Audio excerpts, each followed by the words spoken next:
မင်္ဂလာပါ Samsung Technology မှာကြိုဆိုပါရစေဒီတစ်ခါတော့ MacBook တွေမှာ original ပါတဲ့မြန်မာ font နဲ့เนาะရိုက်လို့အဆင်မပြေသူတွေအတွက်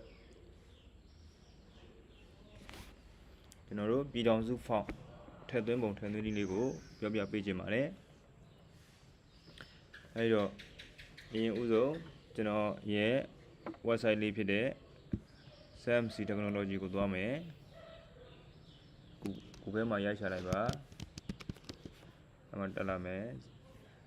ဒီနေရာမှာတစ်ခါထပ်ပြီးတော့သွားမယ် samsungtest.com ဆိုတာရှိတယ် Okay ပြီးရင်ဒီမှာဒီနေရာမှာပဲကျွန်တော်တို့ရိုက်ချလိုက်ပြည်ထောင်စုဆိုပြီးတော့ပြည်ထောင်စုဆိုပြီးတော့ဒီ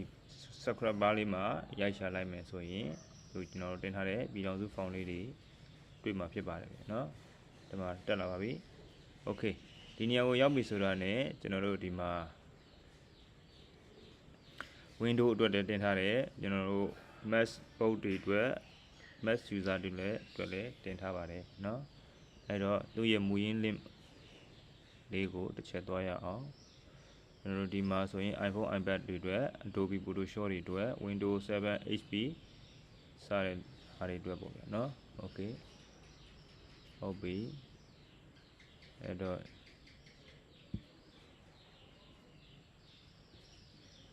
ဆက်ပြီးဖွင့်ကြည့်လိုက်မယ်ဆိုရင်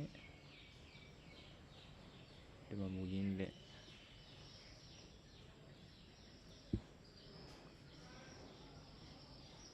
ဒီကောင်လေးကိုနှိပ်ရတဲ့တခြားမဟုတ်ဘူးသူရဲ့မူရင်းလင်းကိုတက်ရောက်သွားမယ်ပြီးပြီဆိုတာနဲ့ကျွန်တော်တို့ဒီမှာ font ရှိမယ် keyboard ရှိမယ်အဲ့ဒီမှာ font ဆိုလည်းပဲ font တစ်ချက်သွားပြီးရင်ကျွန်တော်တို့ဒီမှာ font သွားပြီးတော့ねဒီအောက်မှာရှိနေတယ်ကျွန်တော်တို့ select os ဆိုတာရှိတယ်အဲ့ဒီကောင်လေးနှိပ်လိုက်ရင်ကျွန်တော်တို့ကိုထဲမဲ့เนาะ window လား7လား8လား10လား mac လားစသဖြင့်ယူလိုက်မယ် mac os ဖြစ်ပြီပြီးရင်ဒီဘက်မှာ select office ဒါကတော့ office အတွက်ပေါ့သိတတ်မှာ Okay ပြီးပြီဆိုတာနဲ့ကျွန်တော်တို့ဒီမှာအောက်မှာကြာလာမယ့်ဟာလေး၃ခုရှိမယ်เนาะ office ကလည်းတစ်ခုရွေးလိုက်ရတယ်ကိစ္စမရှိဘူးပြီးရင်font လေး၃ခုအဲ့ဒါလေးကိုတစ်ချက်တောင်းမယ်เนาะအဲ့လောက်ပြီးရင် number font Okay font လေး၃ခုတောင်းပြီးပါပြီတစ်ခါထပ်ပြီးတော့ကျွန်တော်ဒီကောင်လေးတွေကိုကျွန်တော်တို့ install လုပ်မယ် install လုပ်တာလည်းပဲ font install လုပ်တာကအကုန်လုံးလည်းသိမယ်ဖြစ်ပါတယ်เนาะသိလိမ့်မယ်ထင်ပါတယ် Okay သွားလိုက်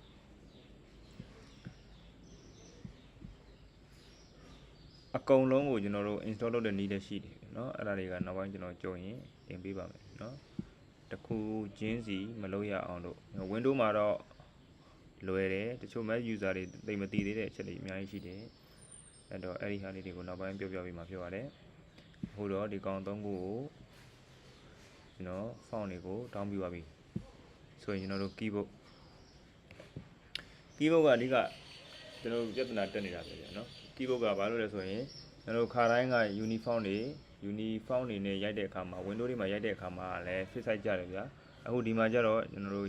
ရိုက်ရတာကကျွန်တော် iPhone iPad မှာနဲ့မတူဘူး iPhone iPad မှာကနေကောင်းလာဆိုရင်တဝေထိုးနားငယ်အစင်တိုင်းရိုက်သွားလို့ရတယ်အခု MacBook ဒီမှာကျတော့သူပေးထားတဲ့ font ဒီသူပေးထားတဲ့ keyboard ဒီเนาะကျွန်တော်တို့နေဆိုရင်နားငယ်အင်ရိုက်ပြီးကမှပြီးရင်တဝေထိုးရိုက်ရတယ်အဲ့ဒါမျိုးပေါ့เนาะအဲ့တော့ဘယ်လိုလဲသုံးမှုတာပဲเนาะအဲ့တော့အဲ့ဒါသိနေမှာဖြစ်ပါတယ်เนาะအဲ့တော့အဲ့ဒီဟာတွေပြဿနာတွေရှင်းအောင်ဆိုပြီးတော့ကျွန်တော်တို့ဒီ font ကိုထည့်သွင်းအသုံးပြုရခြင်းဖြစ်ပါတယ်ဗျာเนาะအဲ့တော့အခုကျွန်တော် key images မှာရွေးတဲ့အခါမှာကျွန်တော်တို့ Mac OS အတွက်ဆိုပြီးတော့ကျွန်တော်တို့ရွေးမယ် Mac OS မှာလည်းသူက Mac OS X အတွက်ပဲပါတယ်သို့တော့ကျွန်တော်အခုလက်ရှိကင်ထားတဲ့ဟာက M1 chip ဖြစ်တယ်သို့တော့ရမရတော့မသိဘူးပေါ့ဗျာเนาะကျွန်တော်လည်းစမ်းကြည့်လိုက်မယ်เนาะ Okay ပြီးရင်ပြည်ထောင်စု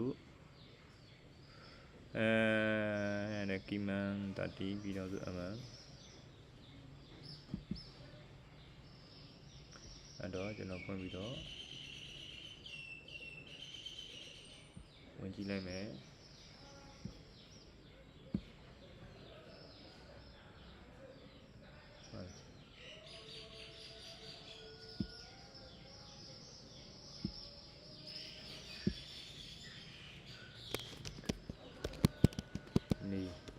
နေပဲเนาะအရင်တိုင်းပဲနေကောင်းဒါအရင်တိုင်းပဲရှိနေသေးတယ်ဟုတ်ပြီဒီကောင်းတွေကိုပိတ်လိုက်မယ်ပြီးရင်ပြည်တော်စု နဲ့ 2.5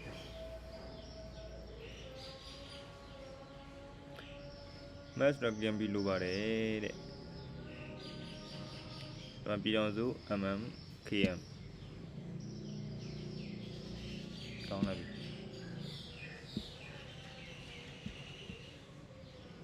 အဲ့တော့လည်းကျွန်တော်ဖွင့်လိုက်မယ်ဗျာ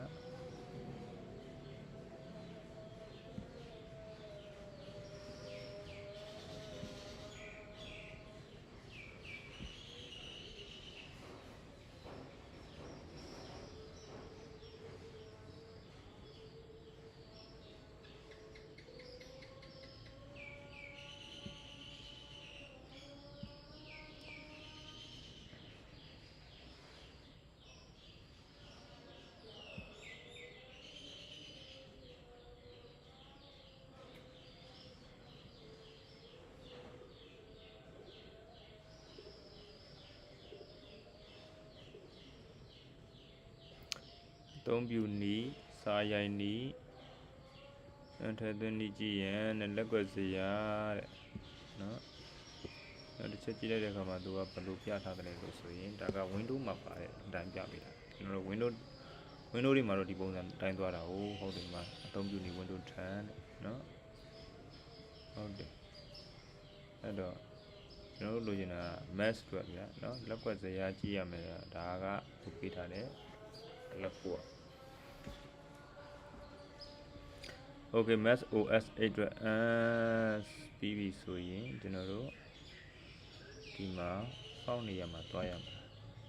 ဒါမှမဟုတ်ကျွန်တော်တို့ reset ချကြည့်လိုက်เนาะ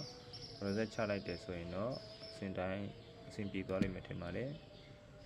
အားလုံးပဲစမ်းကြည့်ကြပါကျွန်တော်လည်းခုမှစမ်းသုံးကြည့်တာအကယ်၍ M1 မှာမရဘူးဆိုရင်တခြားသော Intel laptop Intel MacBook တွေမှာရရင်ရနေလိမ့်မယ်ပေါ့ဗျာเนาะအားလုံးပဲအဆင်ပြေနိုင်ကြပါစေ